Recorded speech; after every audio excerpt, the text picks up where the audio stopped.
이전에 우리 하나님의 전에 방을 맡은 제사장 엘리야십이 도비야와 연락이 있었으므로 도비야를 위하여 큰 방을 만들었으니 그 방은 원래 소재물과 유향과 그릇과 또 레위 사람들과 노래하는 자들과 문지기들에게 11조로 주는 곡물과 새 포도주와 기름과 또 제사장들에게 주는 거제물을 두는 곳이라. 그때는 내가 예루살렘에 있지 아니하였느니라. 바벨론 왕 아닥사스다 32년에 내가 왕에게 나아갔다가 며칠 후에 왕에게 말미를 청하고 예루살렘에 이르러서야 엘리야십이 도비야를 위하여 하나님의 전뜰에 방을 만든 악한 일을 안지라.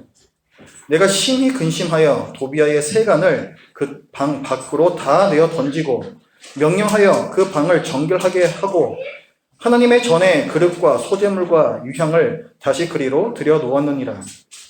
내가 또 알아본즉 레위 사람들이 받을 몫을 주지 아니하였으므로 그 직무를 행하는 레위 사람들과 노래하는 자들이 각각 자기 밭으로 도망하였기로 내가 모든 민장들을 꾸짖어 이르기를 하나님의 전이 어찌하여 버림바 되었느냐 하고 곧 레위 사람을 불러 모아 다시 제자리에 세웠더니 이에 온 유다가 곡식과 새 포도주와 기름의 11조를 가져다가 곳간에 드림으로 내가 제사장 슬레미야와 서기관 사독과 레위 사람 부다야를 창고지기로 삼고 마따냐의 손자 사꿀의 아들 하난을 버금으로 삼았나니 이는 그들이 충직한 자로 인정됨이라.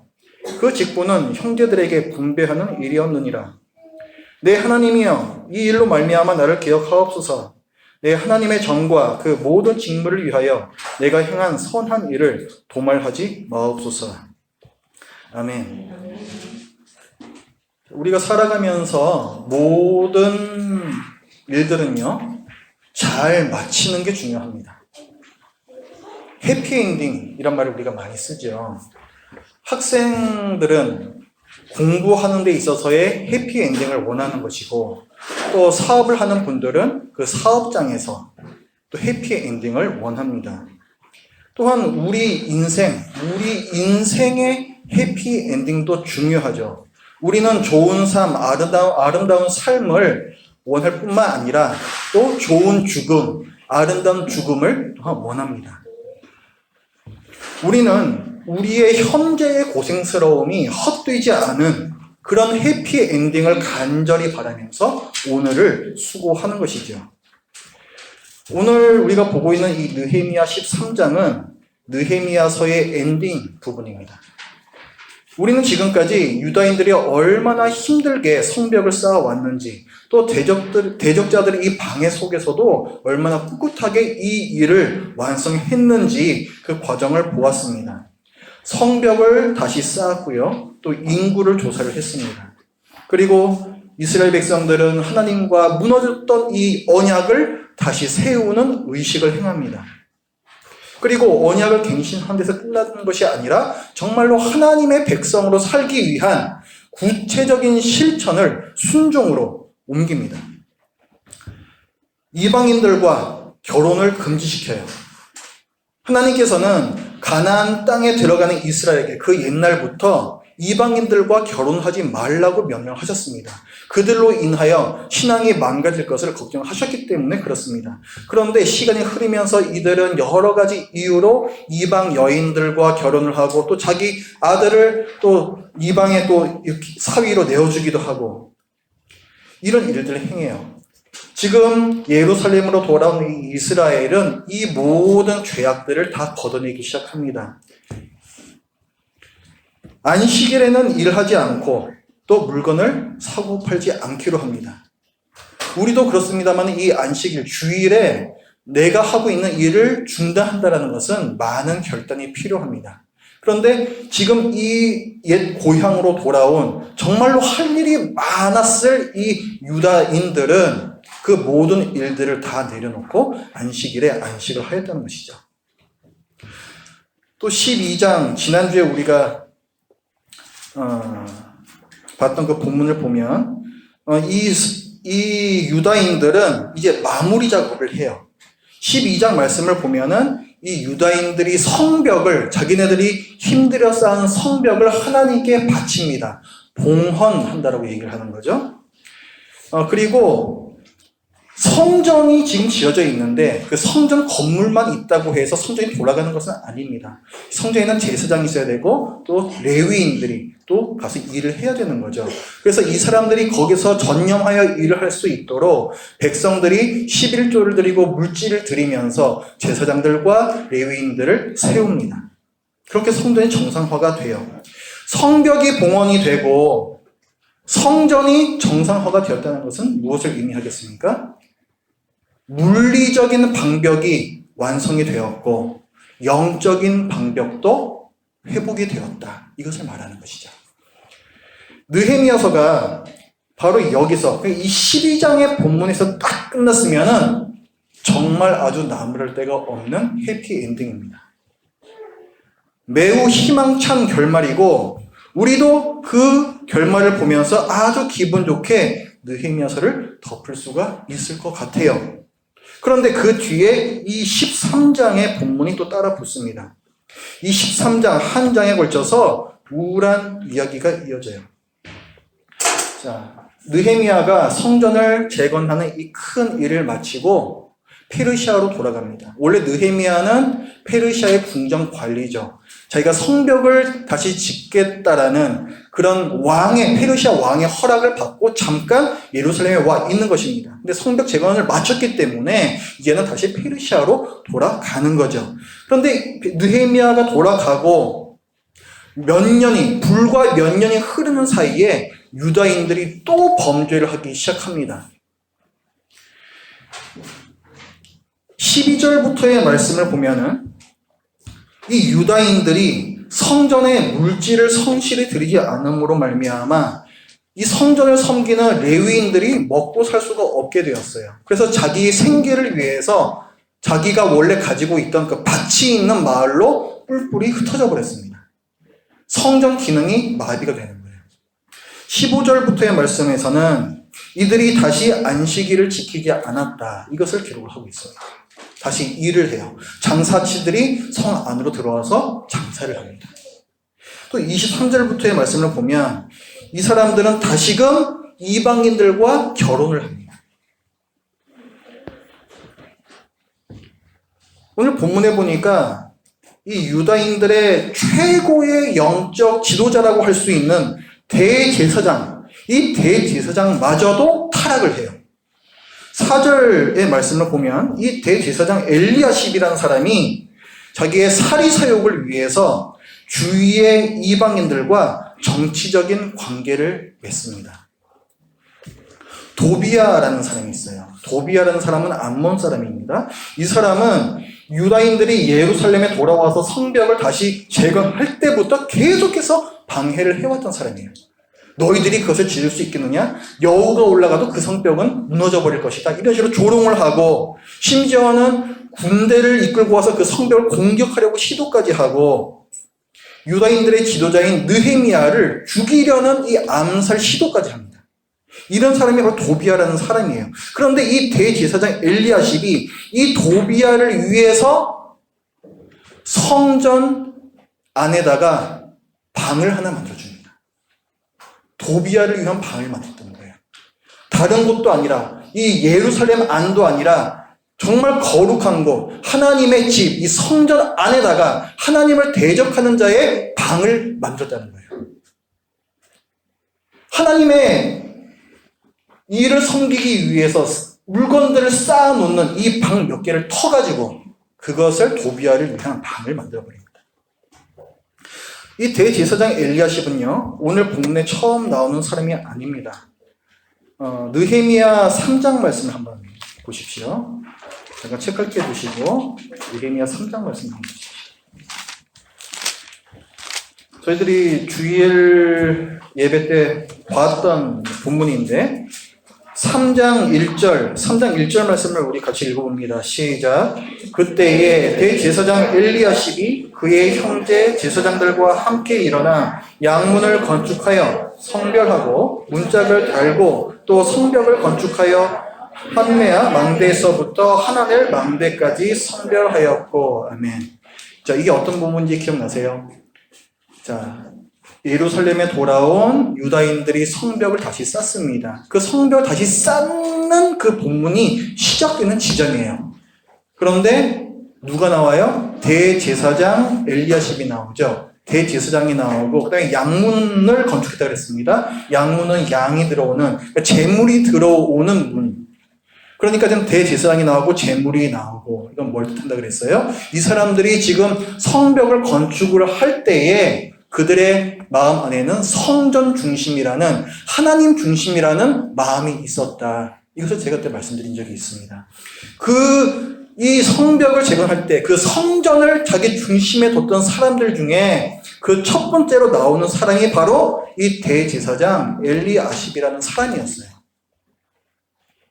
하나님을 경외하고 하나님을 사랑하는 데 있어서 모범이 되었던 자가 바로 이 대제사장 엘리야십입니다. 그런데 오늘 본문을 보면 이제는 이 엘리야십이 그 소중한, 그렇게 자기가 소중히 여겼던 성전의 일부를 하나님을 경멸하는 자의 방으로서 개조해서 내줬다는 거예요.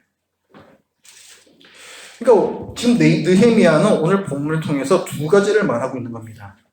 첫 번째, 성전을 섬기고 백성을 율법으로 가르쳐야 하는 이 대제사장이 타락했다라는 사실, 그것도 그냥 타락이 아니라 두 번째, 성벽을 다시 재건하기 시작할 때보다 지금이 오히려 더 영적으로 타락했다는 사실. 이 두 가지를 얘기를 해주는 거예요. 느헤미야서의 엔딩이라 할 수 있는 23장 말씀을 일로라면 가슴이 답답해집니다. 이 유다인들이 얼마나 고생해서 일구어낸 회복이었습니까? 성벽을 재건하기 위해서 52일, 거의 2달을 자기 생업을 다 내려놓고 자기 집안일을 다 내려놓고 그렇게 헌신해서 성벽을 쌓았습니다. 밖에서 대적들이 쳐들어올까봐 낮에는 일하고 밤에는 또 경계를 서면서 그렇게 극도의 긴장과 피로 속에서 성벽을 다시 쌓은 거예요. 이들이 얼마나 큰 희생을 치르면서 언약 갱신 의식을 치렀습니까? 이들이 언약 갱신, 하나님과 우리는 하나님의 백성으로 살겠습니다 라는 이 언약을 다시 맺을 때 그냥 말로만 그렇게 일을 한 게 아니에요. 정말로 이들은 거룩한 하나님의 백성이 되기 위해서 공동체 안에 만연해 있는 이 죄들을 다 걷어내야만 했습니다. 그런데 이 죄들 중에는 이방인들과 결혼한 그 죄도 포함이 되어 있어요. 이 이방인들을 예루살렘 밖으로, 자기들의 공동체 밖으로 다 내쫓아버립니다. 이 이방인들이 그냥 이방인들인가요? 자기 가족들이잖아요. 자기와 결혼한 남편이고 아내고 자식들입니다. 그 가족들을 다 예루살렘 성 밖으로 내쫓았다는 거예요. 정말 이 눈으로 마음으로 피눈물을 흘리지 않았겠습니까? 그런 뼈를 깎는 고통 가운데에서 이들은 언약 갱신 의식을 맺었던 거예요. 그런데 이렇게 고생스럽고 고통스럽게 일을 마쳐놓고 불과 몇 년이 지나지 않아서 처음의 모습으로, 아니 처음보다 더 심각한 모습으로 타락을 지금 해버린 거예요. 지금까지 잘 해놓고 마지막이 왜 이 모양인가, 참 떨떠름하고 참 뭐 찜찜한 그런 엔딩이 아닐 수가 없습니다. 느헤미야서는 무엇을 말하고 싶은 걸까요? 느헤미야서의 가장 마지막을 한번 보십시오.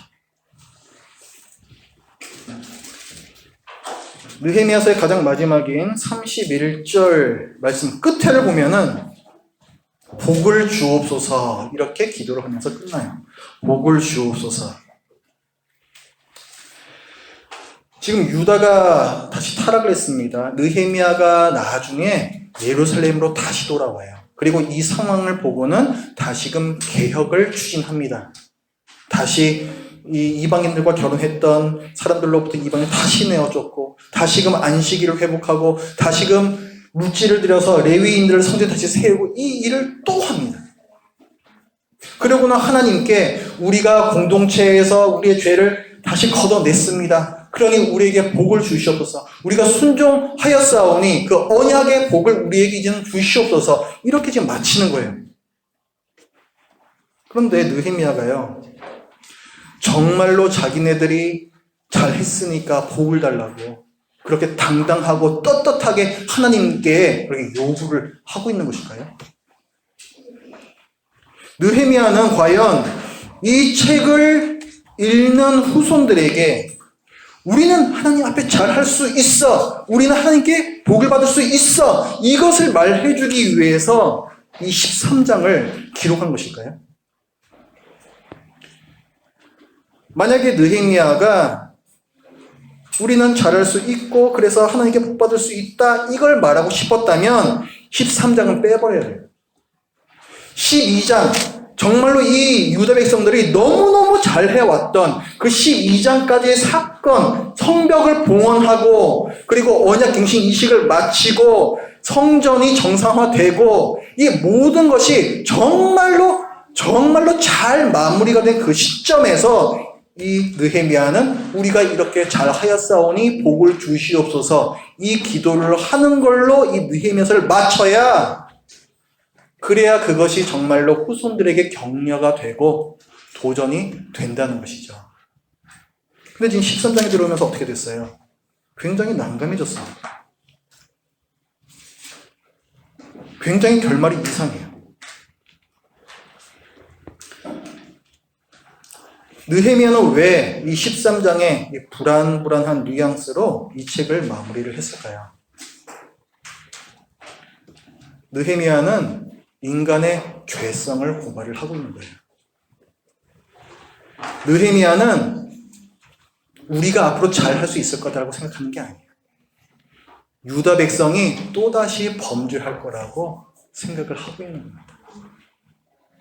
느헤미야는 사람이 하나님께 순종하겠다라고 종종 다짐할 수 있고, 심지어는 큰 희생을 치르는 순종의 모습을 보일 수는 있어도 결국 우리 안에 있는 이 죄성은 극복할 수 없다라는 사실을 우리에게 말해주고 있는 거예요. 느헤미야서뿐만 아니라 성경 다른 곳에서도 우리의 이 악한 본성, 정말 이 독한 죄성에 대해서 말씀을 하고 있습니다. 시편 14장에서는 이렇게 말씀해요. 다 치우쳐 함께 더러운 자가 되고 선을 행하는 자가 없으니 하나도 없다. 예레미야 선지자는 또 이렇게 말했습니다. 구스인, 아프리카인들입니다. 구스인이 그의 피부를, 표범이 그의 반점을 변하게 할 수 있느냐? 할 수 있을진데 악에 익숙한 너희도 선을 행할 수 있으리라. 만물보다 거짓되고 심히 부패한 것은 마음이라. 예수님께서는 또 어떤 말씀하셨나요? 좋은 나무가 나쁜 열매를 맺을 수 없고 못된 나무가 아름다운 열매를 맺을 수 없느니라.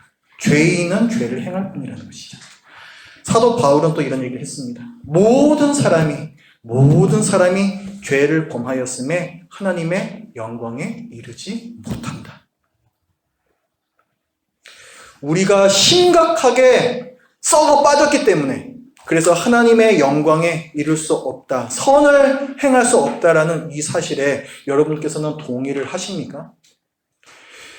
이번 주에도 우리는 하나님에 대해서 또 다른 사람에 대해서 내 마음 가운데에서 악한 것이 스멀스멀 피어오르는 것을 또 경험하고 이 자리에 묻지 않았습니까? 느헤미야는 이 불안한 결말을 통해서 결국 무엇을 말하고 싶은 것일까요? 메시아가 오셔야 함을 말하고 있습니다. 죄인인 우리들의 힘으로는 도저히 하나님 나라를 세울 수가 없다는 거예요. 느헤미야는 우리들의 이 거듭되는 불순종과 실패와 이 절망에 따른 이 막다른 이 골목을 보여주면서 유일한 소망이 되시는 메시아를 기대하게끔 합니다. 이 세상에서의 일은요, 뭔가 좀 잘 되어가고 있어야 우리가 거기서 희망을 보죠. 그런데 이 하나님의 일, 구원이라는 것은 도대체가 진보도 없고 그래서 절망할 때라야 비로소 진정한 소망을 갖게 됩니다. 우리는 순종에 실패할 때라야 비로소 예수님께 달려가서 그 날개 아래 숨게 돼요. 내가 너무나 한심한 존재라서 철저히 절망할 때라야 예수님 안에서 완전한 소망을 찾습니다. 우리는 순종에 실패할 때 그리스도의 은혜 안에 견고하게 머물게 됩니다. 우리가 하나님의 백성이 된다는 것은 무엇을 뜻하는 것입니까?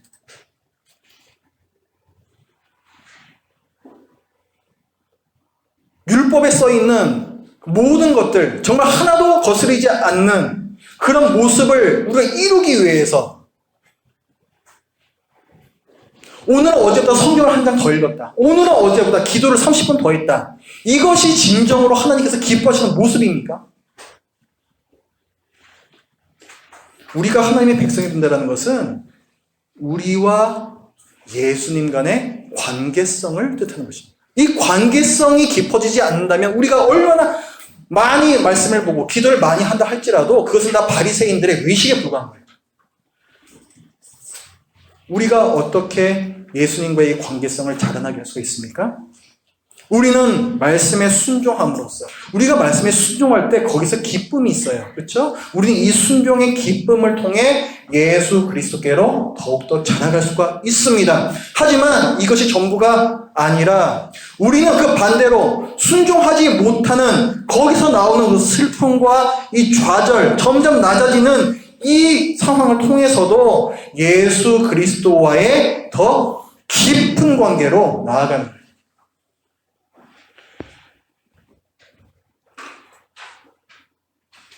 유다인들과 또 우리의 순종이라는 것은 언제나 일시적이고 불완전합니다. 그러나 예수님의 십자가 대속 그리고 부활은 영원하고 완전해요. 무결합니다. 흠이 하나도 없어요. 예루살렘 성벽은 언제든 하나님의 진노로 다시금 무너질 수가 있었고 실제로 다시 무너졌지만 예수님께서는 십자가에서 그 몸으로 하나님의 모든 진노를 친히 받아내셨고 그래서 그 뒤에 숨어있는 우리를 하나님의 진노로부터 완전히 지켜내어 주신 성벽이 되어 주십니다. 예수님은 완전한 제사가 드려진 성전, 그분께로 나아가며 언제든지 하나님을 만날 수 있는 성전이 되어 주시며 또 여기 나오는 이 대제사장 엘리야십과는 달리 모든 유혹 중에서도 전혀 흔들림 없이 전혀 죄를 짓지 않으신 그리고 지금도 우리를 위해 능히 기도하실 수 있고 실제로 하나님 앞에서 우리를 위해서 기도해 주고 계시는 대제사장이십니다. 예수님의 피로 세워진 이 성전, 예수님께서 모퉁이 돌 기초석이 되신 이 하나님 나라는 결코 무너지지 않아요. 하나님께서는 예수 그리스도를 믿는 우리에게 확실하고 완전한 구원이라는 이 해피 엔딩을 보장을 해 주셨습니다. 우리의 삶은 늘 불안한 마무리를 보이지만 그러나 이 절망을 통해서도 예수 그리스도라는 안전하고 완전한 소망으로 나아가는 우리 모두가 되기를 바랍니다. 기도합니다. 하나님, 오늘까지 저희들이 느헤미야서를 보면서 참 잘하는 것 같았었는데 또 마지막에는 결국은 다시 무너져버리는 이 유다인들을 보며 이것이 저희들의 모습이고 저희들이 하루하루 매일매일의 모습임을 저희 이 시간에 고백을 합니다. 저희들의 힘으로 무엇인가 할 수 있다라고 착각했던 적이 너무나도 많았습니다. 하지만 하나님, 저희들의 이 노력들이 비록 또 가치가 없는 것은 아니지만 그러나 이것으로 저희의 구원을 이룰 수가 없고 결국은 또 이런 실패를 통해서 다시금 예수님께로 돌아오게 하시는 그 하나님의 깊은 그 은혜를 저희들이 이 시간 감사합니다. 하나님 아버지, 이 가운데에서 정말 하나님의 말씀대로 살지 못해 또 좌절하고 힘들어하는 우리 지체들 있지 않습니까? 주님, 이 유다인들의 또 역사를 보면서 그것이 저희들의 또 현실이요. 또 이것을 통해서 결국 메시아를 바라보게 하시는 이 하나님의 은혜를 저희들이 더욱더 기억하면서 주님과의 관계가 순종의 기쁨으로 말미암아 또한 불순종의 좌절로 말미암아서도 더더욱 깊어지는 그 은혜가 우리 각자의 삶에 매일매일 있도록 하여 주시옵소서. 예수님의 이름으로 기도드립니다. 아멘.